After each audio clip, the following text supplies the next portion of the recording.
And when you visualize something very clearly, you believe that you 100% can get there. Hello everybody, welcome back to Screenstars. I'm here today to bring you my review for the brand new 3-part Netflix documentary called Arnold. It is obviously a documentary that is heavily focused on Arnold Schwarzenegger, and this is almost like a companion piece, if you like, for his new Netflix TV show Fubar. He's obviously cut a deal with Netflix, obviously with a TV show, and they've kind of agreed to do this documentary on him. And as I've said, it's split into 3 parts essentially. This documentary, part 1 focuses on him as an athlete or a bodybuilder, if you like. The second part of the documentary is his transition into acting. And the third part of the documentary focuses more heavily on his political career, leading up to currently where he is now. Now, I'm a big fan of Arnold. It goes without saying, really. I've covered a lot of his content here on the channel. When I was a teenager, he inspired me to get into bodybuilding, and I did do bodybuilding for a number of years, entered a couple of competitions, didn't win anything, but he was my inspiration to get into bodybuilding. I had Arnold posters all over my wall when I was a teenager. Big fan, I think it's fair to say. But I also know a lot about Arnold because I've read pretty much every book he's ever released. His most recent autobiography, Total Recall, is a really good read. So I kind of know most aspects of Arnold's life that have certainly been put in print anyway. And while I think this documentary is, on the surface, very good, and for somebody who's going to watch this who knows next to nothing about Arnold's career as a bodybuilder, for example, and they really only know him from the movies or don't know an awful lot about his political career, this, I think, for the most part, will be very enlightening for a lot of people. For those of us that know much more about Arnold, from reading about his life and, just following him, his career, this kind of feels like a light touch approach to Arnold's 3 stages of his life. I do like the way this documentary is structured. It kind of presented him as having 3 stages of his life, 3 very successful stages of his life: the bodybuilding, the acting, and the political career. And there's no getting around it. It's very clear from watching this documentary, and from anything you've ever watched of Arnold, really, that he has a real strong drive and mental strength to kind of aim for his goals and nail them. But also, I just don't think this documentary gave us enough on each of the subjects. Each episode is like an hour long. So the first example, as I've said, is about the first episode. Is about his athletic career as a bodybuilder, and it touches on his early life, or where he was born in Austria, about his mother and father and his brother, and how tough it was growing up, all that kind of stuff. And then it got into his how he got into bodybuilding and lifting weights. And that was pretty decent. And then it kind of almost felt like it rushed into his bodybuilding career, and then just kind of floated over it, if you like, and barely touched on his Mr. Olympia career.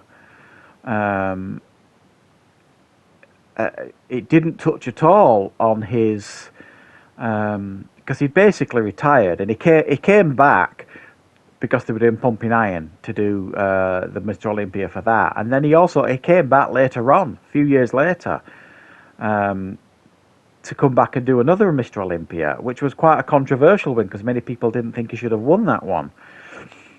It didn't touch on that at all. It didn't touch, I don't think, enough on his bodybuilding career.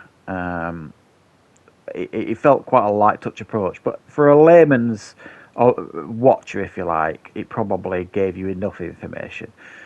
And very similar to the second episode in regards to his acting, it focused on his early career. It talked about Hercules in New York, his first foray into movies, which was terrible, and then his Stay Hungry, which he got a Golden Globe for, and then how he transitioned to Conan the Barbarian. That was all pretty good. And then it obviously touched on his Terminator, how it got into that. A fairly light touch, but it did touch on it. And then it kind of briefly touched on some other stuff, but it kind of focused more on telling his rivalry between Stallone, which was fine. It was a good addition to the documentary, but I wanted to learn more about some of these movies, Commando and Predator and Running Man and Total Recall, and it talked a little bit about, obviously, Twins, what a huge success that was for him and things like that, but again, it just skated over, I think, much of his movie career. And I wanted more from it. I wanted more information. I wanted more knowledge on, some of these movies, the process and why he chose them. And it did talk briefly about his failure of Last Action Hero and how that affected him. And then the third episode went into his political career.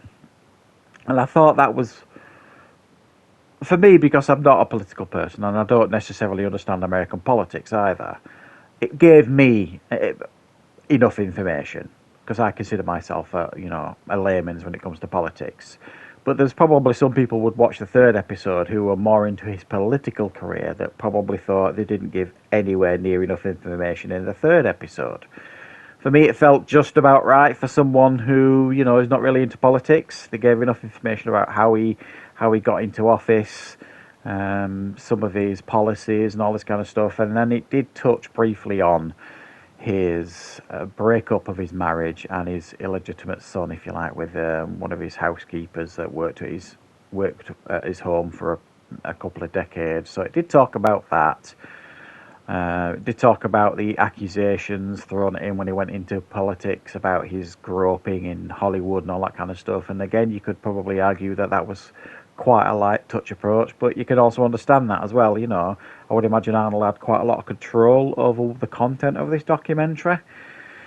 And for the most part, you get Arnold basically sat in a chair telling the story straight from his mouth. And it does have interviews with, the likes of James Cameron and Stallone and Linda Hamilton and a lot of other people that have real connections to Arnold and his life. They had interviews with them as well, and some of it were obviously stock footage because there was interviews with Ivan Reitman, who was now passed. So I don't know how old some of this interview footage was, but I don't imagine it was obviously all filmed for this documentary, especially the Ivan Reitman stuff, I'm guessing. I could be wrong. Maybe they filmed it for this documentary a couple of years ago, for all I know. I don't really know.